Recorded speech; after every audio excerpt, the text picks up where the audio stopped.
In this exercise, we're going to look at devices that have a web server on them. We'll see that if we can put a web server onto a sensor, then we can do some very smart things.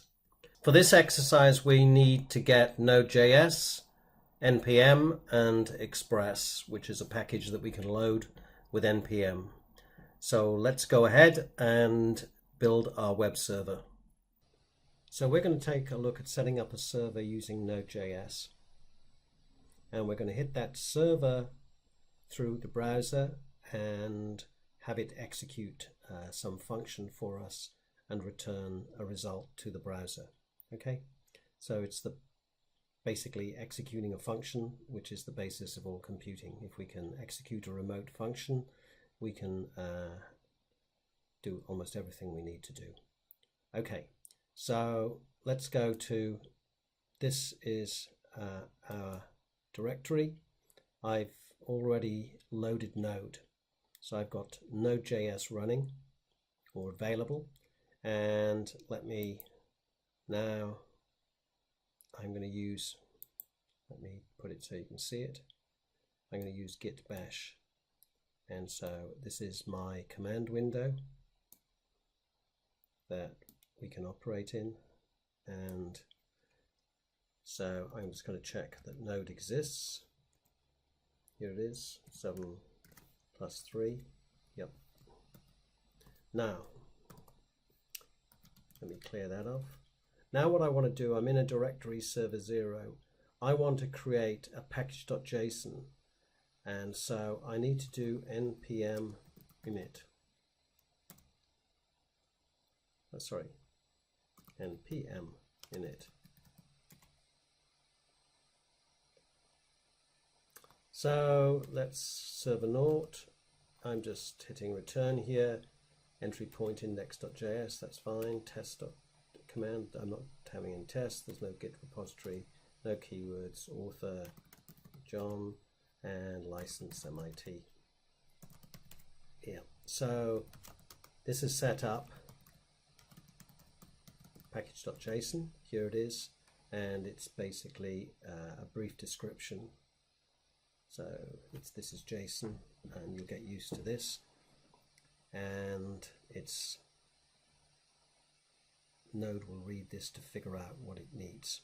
Okay, so we've got that. We're going to use a package called, clear this again. So we're going to use a package called Express, which will allow us to run a web server, a fairly vanilla web server. npm install Express.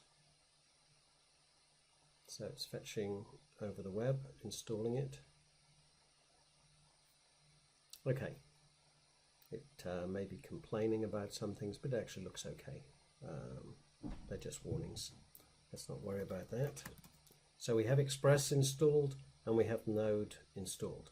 Now we're going to create a file, test.js. So there it is. We've got package.json and now test.js. I'm going to use my editor and I'm going to use Sublime.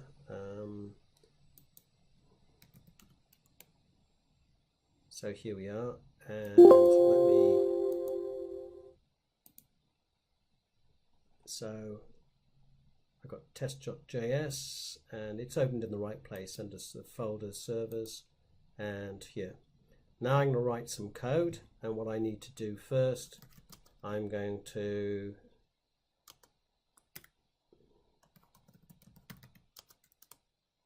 require Express.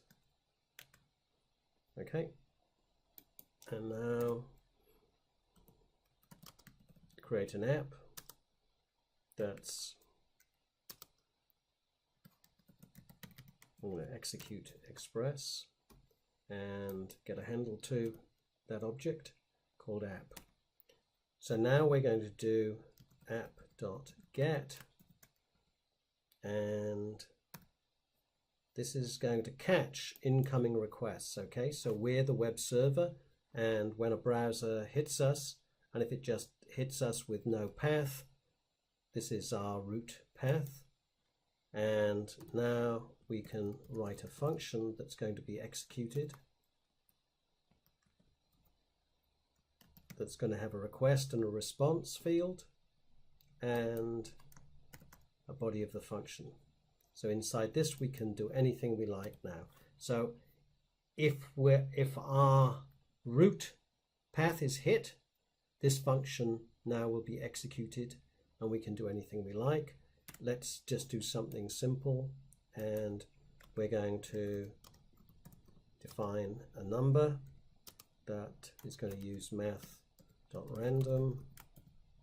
So that gives me a number between 0 and 1, and I'll multiply by 10 to get myself a number between 0 and 10, and I'm going to round it down.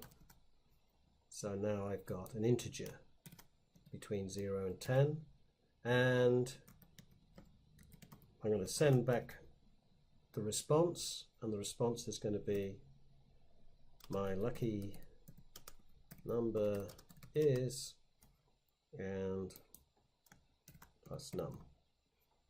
Okay, so we're just doing some kind of calculation. We could do things like we could go out on the web and get other documents, and we'll show you how to do that later, but for now we're just going to catch the incoming request and send back a response.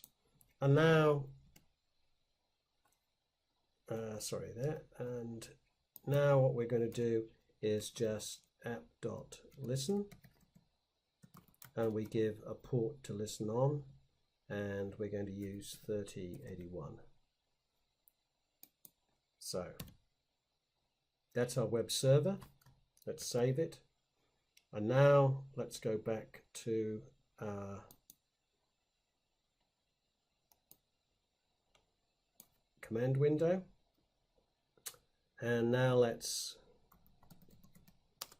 do node test.js. So now we've got a server running. Let's open a browser. So I've got a browser here, and let me do localhost, and instead of 8080 I'm going to do 3081.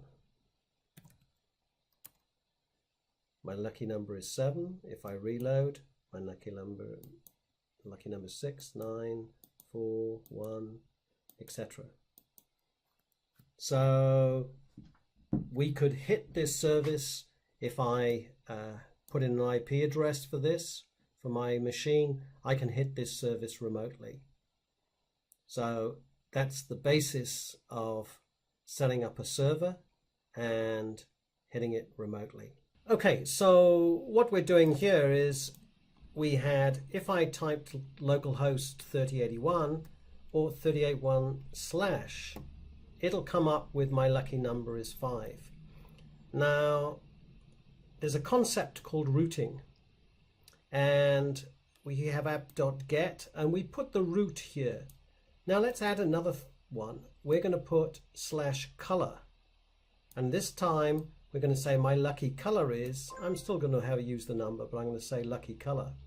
Okay, so what this means is if I make a request to color 3081/color, now it says my lucky color is 5.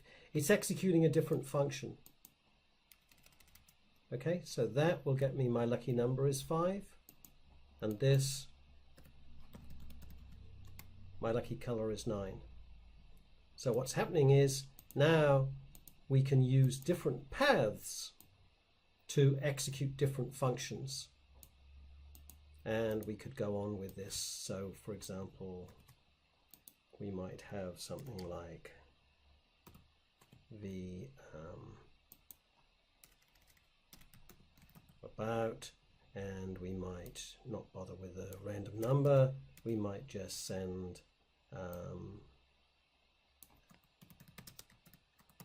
this site is about shipping, whatever. Okay, so let's save that. And now if we go back here, I need to kill that and reload it. Reload it. Now if we hit the website and say about, this site is about shipping. So we can execute many different functions using this concept of routing. Okay, so last time we saw that if we add a route to our request, so here we made color. If we delete the color part, we'll just get the plain lucky number. Now what I want to do is I want to go out and get data from another machine. So let's see how we do that. Okay, so here's the code we had before. We're using Express, and we set up a listener that's listening on 3081, and there was our route to get the color. Now what we're going to do is add another route. So let's bring this code up. Now I want to make an HTTP request to another machine. So we need to use HTTP, right? We must require HTTP. And here I'm saying that if the root is MIT, I'm going to call this function, right? And this function, I'm going to have the host of these options as www.mit.edu, and that's going to be it. There's going to be no other part to the path.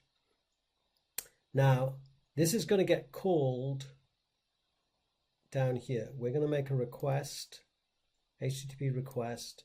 We're going to pass the options, and we want to pass in a callback. And here's the callback function. Okay, the callback is going to take an argument response, and if this chunk of data has been received, we're going to append it to this string. Okay, so if a chunk comes in, we append it to this string.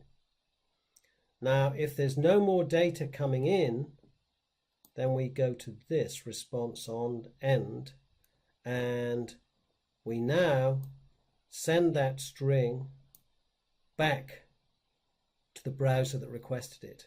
Okay, so this is our, we've seen res.send, and here now we're sending back the string. So we're going to hit the MIT website and send back whatever we've received from the website. Okay, so let's save that, and we go back to here. Let me get out of that and bring up now again. So we're listening on 3081. Let's go to 3081. Here we are. Okay, its lucky number is 8. If I repeat it, lucky number is 6, etc. But now suppose I add the path MIT. Boom. So now we've gone out and got a whole load of stuff from the MIT website and returned it to you. So from our server, we can now reach out and get data from other websites. That's pretty powerful.